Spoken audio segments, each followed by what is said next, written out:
everyone, Tina here. I hope your day is going wonderful. Welcome to PhotoPlay's YouTube channel and welcome to Tuesdays with Tina. My name is Tina Smith and I am so glad you are here today. Today I have some exciting news. We're going to try a technique. We're going to try the Joseph's coat technique. I know usually with this technique you use a more solid image and all of these are outlined for the most part, but I'm going to show you how you can switch it up and do something a little bit different with the Joseph's coat technique. Also, I hope you stay along all the way to the end of the video because I have a surprise for you guys. So stick around to the end and I get to share a wonderful surprise. So cute. These are tall girls. Well, they may not be tall image-wise. Well, they're image-wise they're tall, but they are so sweet. I just think they're adorable. One has a coffee cup, the other one has holding a basket full of fall fruit. They're all bundled up, and I just think they're precious. I was partial to this one. Okay, since these are larger images, I'm going to bring in my stamping positioner, and I went to stamp the little girl. Of course, I got to use the image of the little girl holding the coffee cup. I think pumpkin spice lattes are just around the corner, so that's the one we're going to use. We're going to start by stamping her on some alcohol marker friendly cardstock, and then I'm going to use some alcohol marker friendly ink.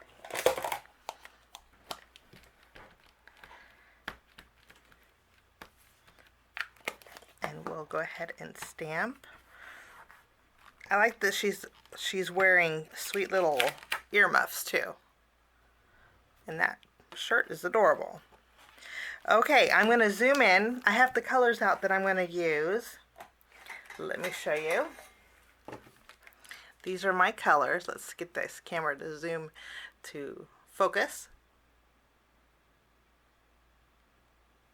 Okay, and I'll play a little bit of music while I color, and when I'm done coloring, I'll be right back.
is all done, and I did a real fun, playful checker for her jacket. These are actually going to be the same colors that we're going to use for our little Joseph's coat technique.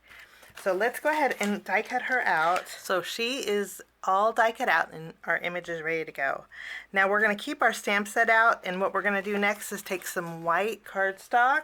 Now to create our Joseph's coat technique, I'm going to need a rainbow of inks. I have 5 different colors because my images are small and I wanted to get a bunch of fall colors. I have red, orange, green, yellow, brown, and I'm going to fill in my background. I'm not worried about the edges, just the middle with my inks. And to do that, I'm going to use some finger daubers. Since my images, like I mentioned, are smaller, I think finger daubers are going to work out great. Of course, you don't have to. You can use blending tools. But we're going to basically create a whole bunch of polka dots in our background using our ink pads. Okay, let's get started. We'll start with some red.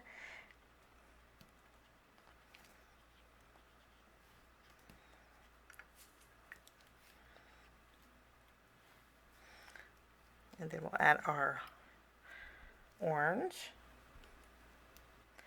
My orange and yellow are kind of running together, so I'm going to change it out my orange ink for a yellow ink.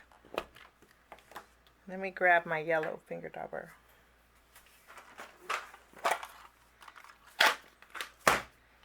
Okay.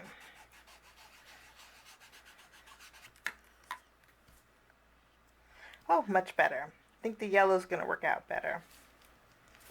Okay, we're going to put this aside.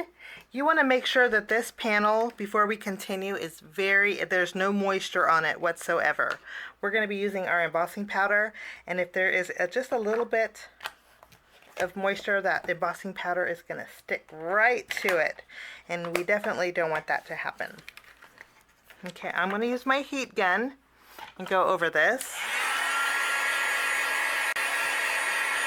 And then I'm also going to use my anti-static powder tool to go over this. We just don't want any of this ink left to chance. So we have lots, you can see all my powder. Lots of powder. Now I have clear embossing powder, and I have all of the leaf images on an acrylic block. We're going to bring in our watermark ink, and we are going to add our stamped images in the background. Since this is going to be a little bit hard to see, we might have to do it in sections. So let's add our leaves.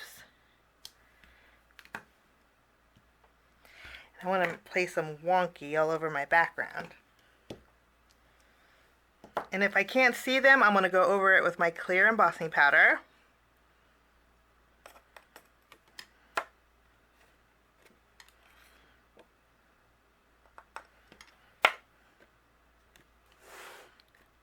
Okay, so I have 4 leaves. Let's add a couple more of one kind. I'm going to use my heat gun and melt this embossing powder.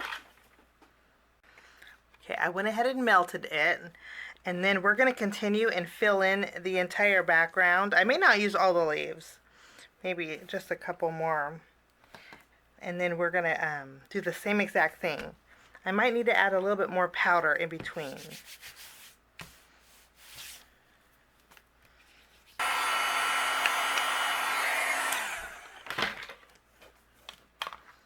Okay, for the most part, we're filled in. I'm going to let this cool off just a little bit. Now what we're going to do, I have a watermark pen. This has a bigger tip, and then it also has a fine tip. And what we're going to do is, on all of our leaves and our pears, we are going to fill this in with our pen.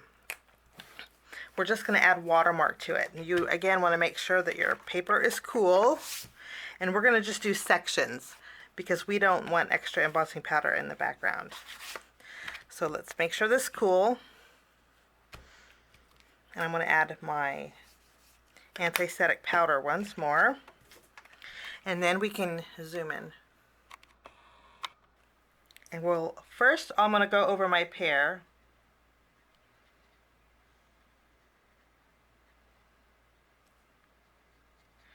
then my leaf. Okay, and then we're going to add some clear embossing powder over it.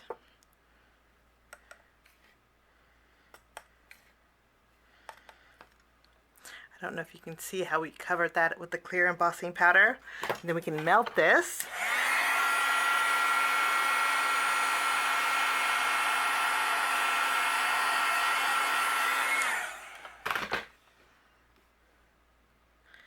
And you can see they're melted. Now I'm going to continue with all of the leaves until I have the entire background done. Okay, I finished up, and it does look like a hot mess. I don't know if you can see the shine on those leaves that we filled in. Now is the fun part.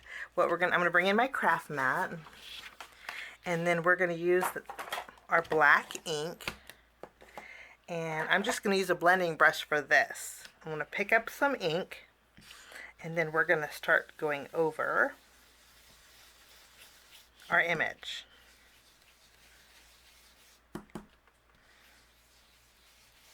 This is super neat.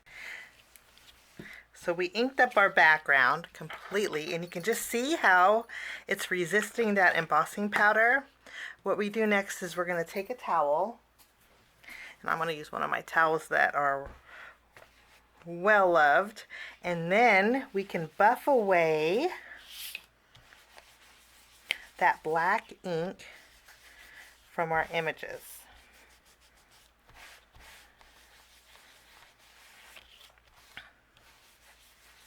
I think this just creates a really neat effect. Okay, I think that looks fabulous. Now there are some speckles from our embossing powder, but I kind of like it, so I'm going to roll with it. I think it looks really neat. But you see how it just blends and it's nice and shiny?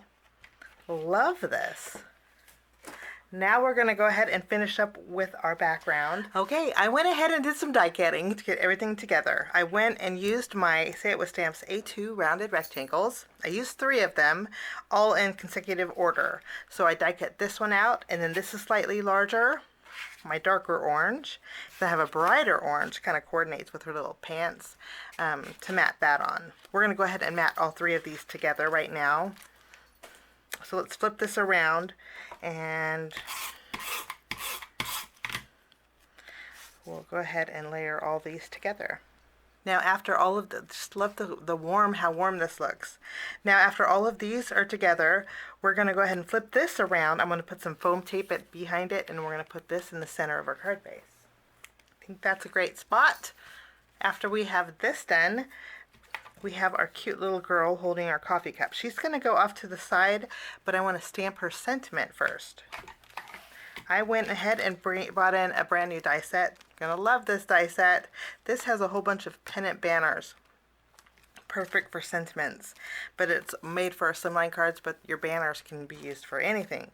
So I die cut out one with white cardstock, and I love the stitch detail on here. And this is a perfect home to stamp our sentiment. For our card today, I'm going to stamp Autumn Greetings. For this, I'll use my black ink since we have a black background. We'll go ahead and ink this up, and then I'll stamp this right in. We're going to bring this over to the left.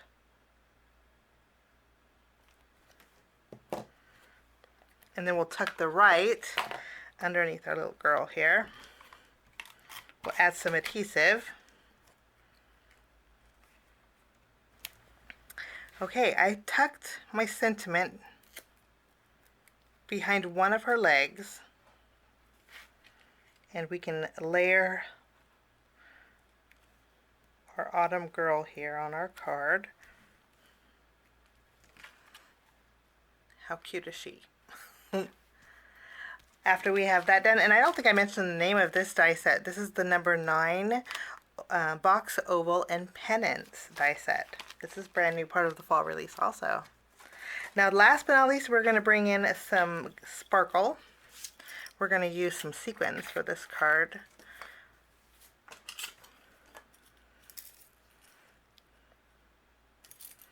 And we're just going to add a few here and there. And then that will finish my project for today. I think that created a really fun background. I hope you enjoyed this tutorial. And I did mention at the beginning of the video, I have a surprise for you, but Sit with Stamps is giving away this stamp set. I think you are going to fall in love with it. And details for that are down in the description area. They're giving away the stamp set and the die set, so it's the combination, and it's such a fun stamp set. One random winner will be drawn in the comment section below, and it's for, unfortunately, for U.S. residents only, and the winner will be announced via the comment section. So how exciting is that? There's a chance for you to win this cute little stamp set. So I look forward to creating another card for you next Tuesday. Have a wonderful day. Thanks so much for joining me. Bye-bye.